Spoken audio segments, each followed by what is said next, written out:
Assalamualaikum warahmatullahi wabarakatuh. Al-Fatihah.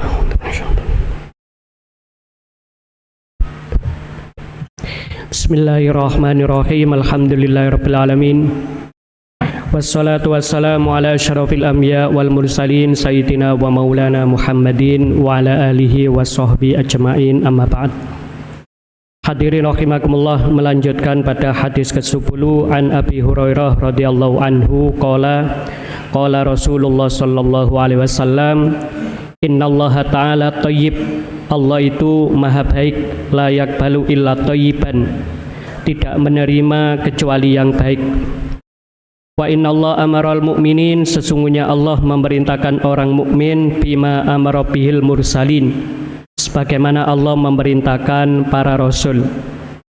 Faqala ta'ala, Allah berfirman dalam Al-Quran, ya ayyuhar rusul, wahai para rasul, kulu minat thayyibat, konsumsilah makanan-makanan yang baik, wa'malu sholihah, dan tindak lanjutilah dengan amal soleh.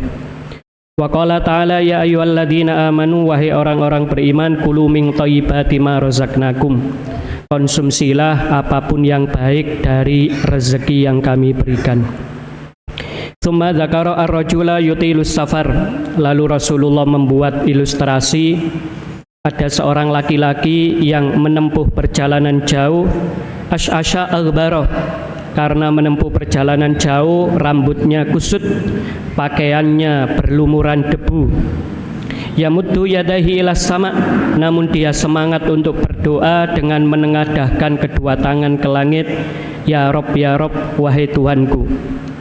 Wa mat'amuhu haram, wa mashrabuhu haram, wa malbasuhu haram, wa ghudhiya bil haram. Namun sayangnya makanannya haram, minumannya haram, pakaiannya haram, dan segala fasilitas hidupnya haram.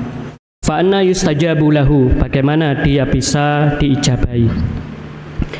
Hadirin rahimakumullah, Abu Hurairah dalam kitab Al-Arba'in meriwayatkan 9 hadis, sehingga hampir setara 21% dari kompilasi 42 hadis dalam kitab Al-Arba'in.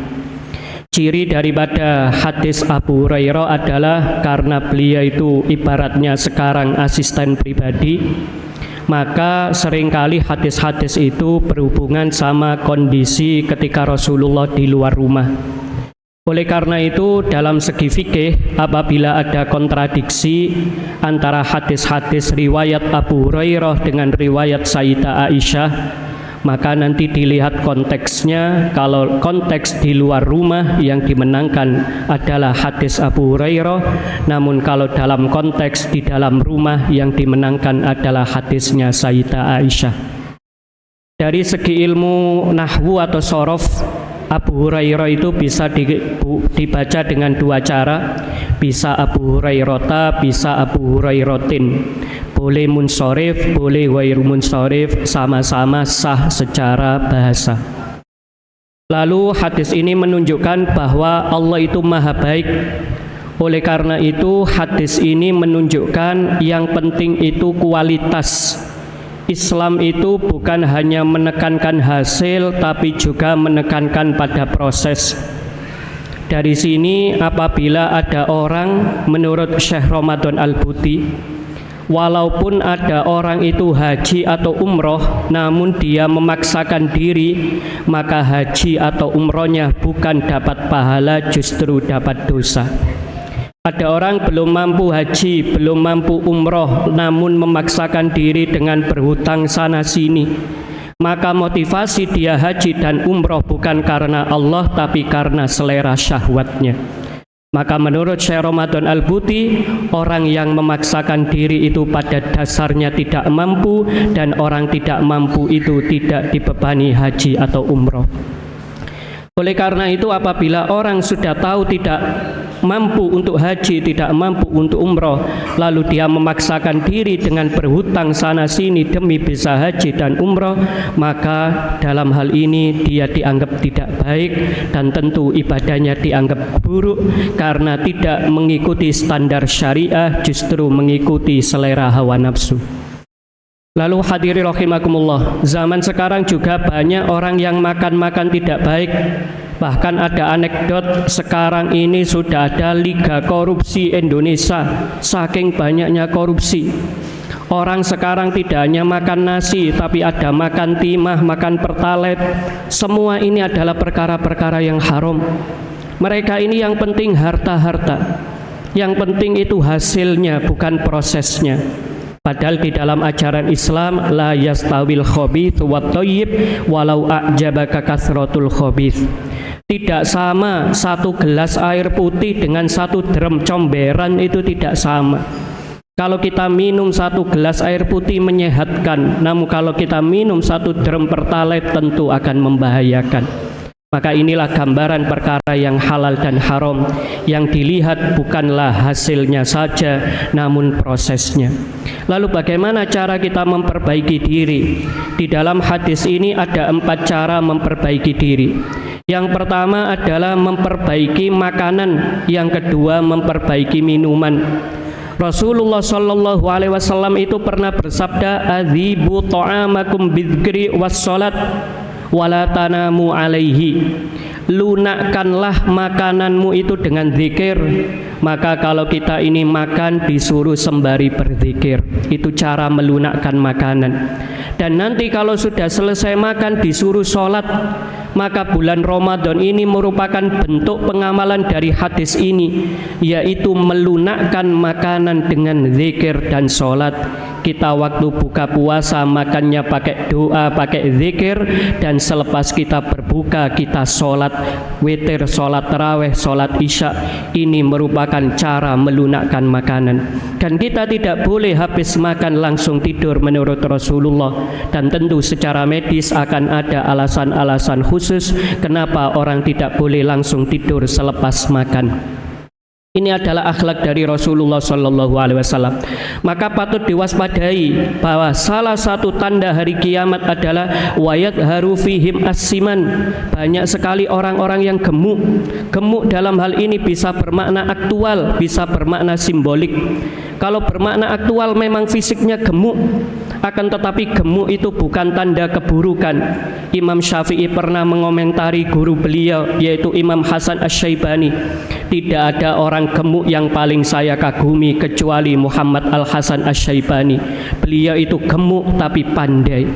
Maka di sini hadirin rahimakumullah, salah satu tanda hari kiamat adalah banyaknya orang gemuk, banyaknya orang yang mengorientasikan hidupnya untuk makan, bukan menggunakan pedoman yang diajarkan oleh Rasulullah, bahwasanya perut kita sepertiga dipakai makan, sepertiga minum, sepertiga pernafasan.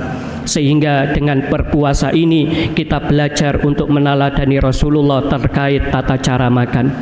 Bagaimana dengan tata cara minum? Imam Mutawalli Asy-Sya'rawi beliau menyarankan agar ketika kita minum itu setiap kali kita meneguk kita awali Bismillahirrahmanirrahim. Begitu selesai tegukan kita membaca Alhamdulillahirabbil alamin. Minum lagi Bismillahirrahmanirrahim. Begitu selesai terteguk dibaca Alhamdulillahirabbil alamin. Demikian seterusnya. Berdasarkan dari sebuah hadis, Syekh Mutawalli Sya'rawi mengatakan orang yang berbuat demikian maka air tersebut akan menjadi energi ketaatan. Karena hadirin rahimakumullah, orang yang kenyang dari perkara haram, dia itu akan haus dari perkara yang benar.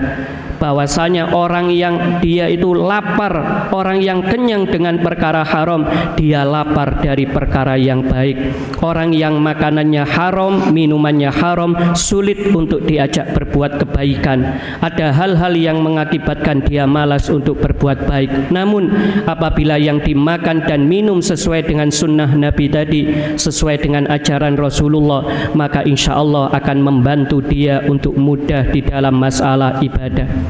Lalu yang ketiga adalah tentang masalah pakaian.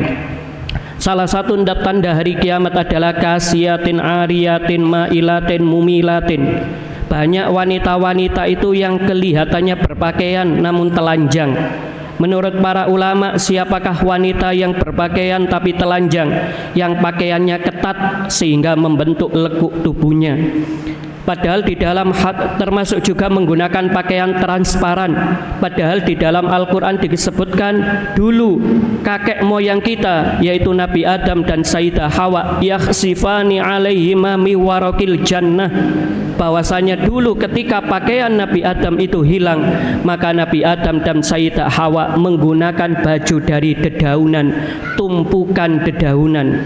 Tumpukan dedaunan ini menunjukkan pakaian itu tidak boleh transparan, tidak boleh tipis, melainkan pakaian yang tebal. Di sisi lain ada yang mailatin, pakaian-pakaian yang fokusnya ingin menarik minat lawan jenis, fokusnya ingin menjadi trendsetter, ingin menjadi role model dalam urusan mode. Tujuannya adalah biar viral. Orang membuat desain-desain baju tujuannya biar viral, kemudian berkembang dan yang lain-lain. Ini juga termasuk tanda-tanda hari kiamat.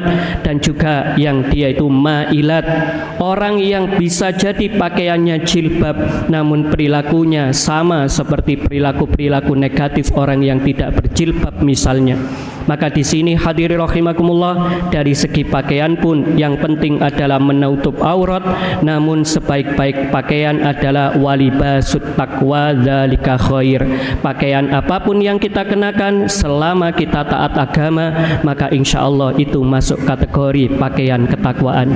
Dan sebagai penutup dari hadis ini adalah kita perlu memperbaiki giza. Giza itu suplemen, bisa jadi multivitamin, bisa jadi obat-obatan baik herbal maupun kimiawi, baik terkait kosmetik, semua itu perlu kita teliti. Kita pastikan yang halal, bukan dari bahan-bahan yang haram. Kita pastikan dari bahan-bahan yang tidak menghalangi masuknya air ke dalam kulit, karena kalau kosmetik itu membuat air bisa terhalang masuk meresap ke dalam kulit, maka wudhunya bisa tidak sah, maka mandi besarnya juga tidak sah, dan yang demikian ini membuat ibadahnya juga tidak sah. Maka dengan kita memperhatikan cara berpakaian, cara makan, cara minum, cara untuk berhias, kosmetik maupun suplemen-suplemen hidup seperti multivitamin maupun obat-obatan yang halal, maka kita berharap dengan kita memperbaiki itu dulu, maka kita berharap akan mendapatkan doa yang mustajab. Dan pada akhirnya menurut Syekh Mutawalli Sya'rawi dikatakan, apabila doa kita itu diijabahi, itu tanda kalau kita dekat dengan Allah. Namun kalau doa kita tidak diijabahi oleh Allah, belum tentu kita jauh dari Allah Subhanahu wa ta'ala. Di sisi lain, apabila ada orang yang pakaiannya haram, minumannya haram, dan semua haram kok tetap diijabahi, ingatlah orang kafir pun doanya diijabahi, setan pun doanya diijabahi. Di dalam Al-Quran dikatakan, Rabbi angdirni ila yaumi yub'atsun, ya Allah berilah saya kesempatan sampai nanti hari kiamat. Doanya setan dikabulkan. Maka kalau ada orang semua perkaranya haram kok tetap dikabulkan oleh Allah, dalam hal ini karena kemahaluasan rahmat Allah Subhanahu wa ta'ala. Namun kita sebagai umat muslim, mari kita menjaga diri dari pakaian, minuman, makanan maupun hal-hal terkait diri kita dari perkara haram, agar membuat peluang kesempatan kita mendapatkan doa yang mustajab semakin besar. Walafu minkum. Assalamualaikum warahmatullahi wabarakatuh. Sallu sunnatat tarawih jami'atan rahimakumullah. Allahumma salli ala sayyidina Muhammad.